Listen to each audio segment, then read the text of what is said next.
नमस्कार, हिंदी शिखा चैनल में आपका स्वागत है। 25 चौका 150 कहानी में अभिव्यक्त जातिगत भेदभाव पर विचार कीजिए।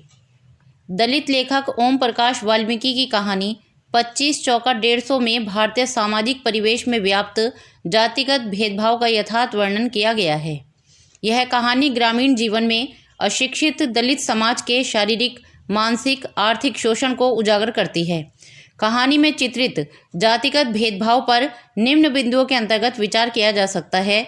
सर्वप्रथम, शैक्षिक संस्था में सवर्ण मानसिकता। भारतीय समाज में जातिगत आधार पर सैकड़ों वर्षों से दलितों के उत्पीड़न का दुष्चक्र चलता आ रहा है। 25 चौका 150 कहानी के नायक सुदीप को बचपन से ही इन सामाजिक विषमताओं का सामना करना पड़ता है।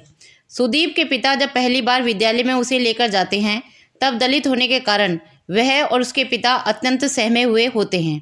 लेखक ने ग्रामीण वातावरण में विद्यालय में दलित उपस्थिति को चित्रित करते समय अत्यंत सतर्कता बरती है, क्योंकि यह उस परिवेश में एक असामान्य घटना है। दलित छात्र सुदीप जब अपनी योग्यता के बल पर विद्यालय में विशिष्ट पहचान बनाने में सफल रहता है, तब भी सवर्ण शिक्षक उसकी प्रशंसा करने में हिचकते हैं।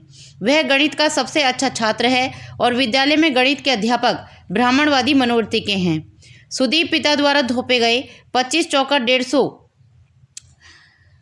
कहता है, वैसे ही गणित के शिक्षक शिव नारायण मिश्रा क्रोधित होकर उसे जाति के आधार पर अपमानित करने लगते हैं। अबे चूड़े, आगे बोलता क्यों नहीं? भूल गया क्या? अबे कालिए, 150 नहीं 100। मास्टर शिव नारायण हत्थे से उखड़ गया। खींचकर एक थप्पड़ उसके गाल पर रसीद किया।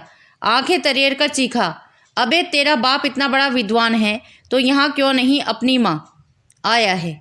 साले, तुम लोगों को चाहे कितना भी लिखाओ पढ़ाओ, रहोगे वहीं के वहीं। दिमाग में कूड़ा करकट जो भरा है।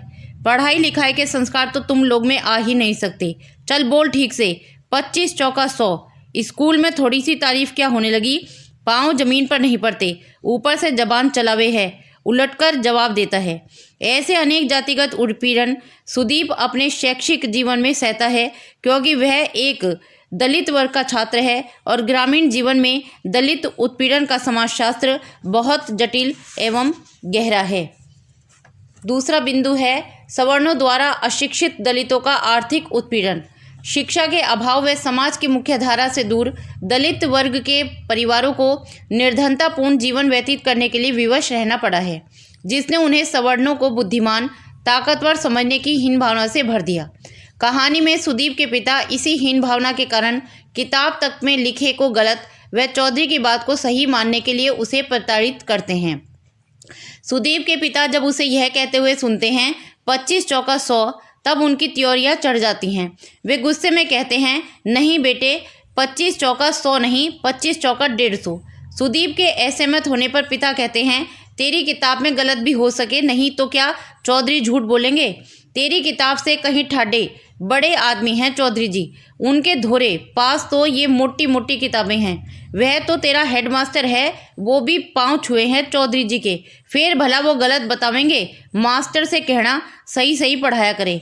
सुदीप के पिता ने पत्नी के इलाज के लिए चौधरी से जो रुपये उधार लिए थे, उसी के हिसाब को चौधरी ने 25 चौके 150 कहकर सुदीप के पिता को समझाया था, और सुदीप का पिता चौधरी जी के हिसाब को गलत समझने के लिए राजी ही नहीं था।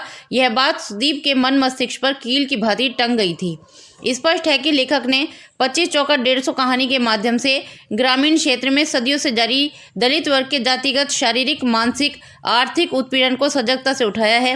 विद्यालयों में श्रमशील दलित समुदाय के बच्चों के प्रवेश को प्रायः निषिद्ध रखने, दलित छात्रों के साथ अपशब्दों का प्रयोग करते हुए उनका निरंतर अपमान, स्वर्ण मानसिकता वाले अध्यापकों द्वारा किया जाना, दलितों को अनपढ़ रखकर सवर्णों द्वारा उनका आर्थिक शोषण, दलित वर्ग का अभावग्रस्त जीवन का अभिशाप, प्राकृतिक संसाधनों पर भी ग्रामीण समाज में सवर्णों का कब्जा, गांव के दक्षिण में दलित बस्ती होना आदि ऐसे जातिगत भेदभाव के मुद्दों को कहानी में यथार्थता के साथ उठाया गया है, जो ग्रामीण समाज में दलित उत्पीड़न के मुख्य बिंदु रहे हैं। धन्यवाद।